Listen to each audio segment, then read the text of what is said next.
Welcome back. Kyiv is once again picking up the pieces this morning after Russia's deadliest attack on the Ukrainian capital so far this year. It hit the city with a barrage of drones and missiles yesterday.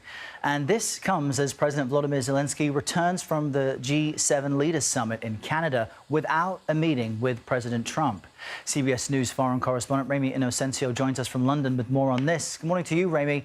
So what did the Ukrainian leader leave the G7 summit with?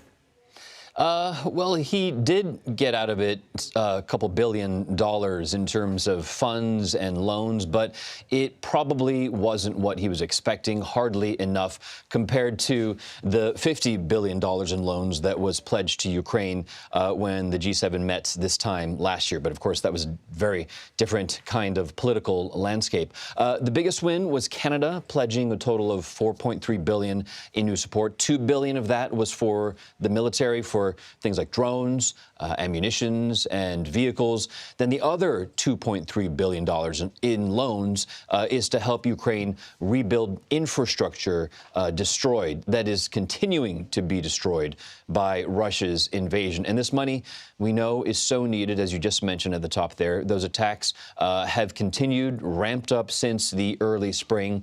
And yesterday, in that attack on Kyiv that you mentioned that we're looking at right now, at least 24 people, we understand, were now killed, and that includes one American citizen. More than 130 others were injured in other attacks.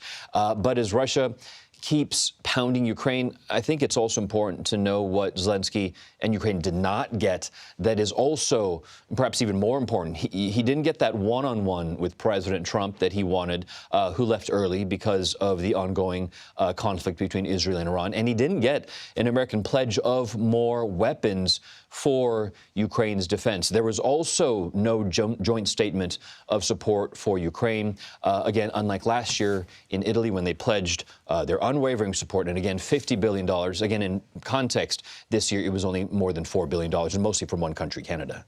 And Ramy, just in our last few moments, Russia's top presidential security advisor met with North Korean leader Kim Jong-un. Tell us the significance of that. Yeah, and they met in Pyongyang. This is Sergei Shoigu, former defense minister, close ally of Putin, traveling to meet Mr. Kim. Handshakes and smiles were broadcast on Korean Central Television, state media there. The news today is that North Korea will send 6,000 new workers to Russia's Kursk region, thousands of miles away. 5,000 of those people will be military construction workers. This is for the reconstruction effort in that region.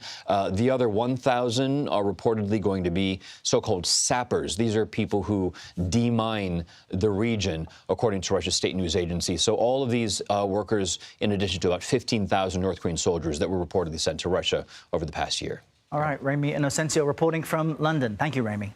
Of course.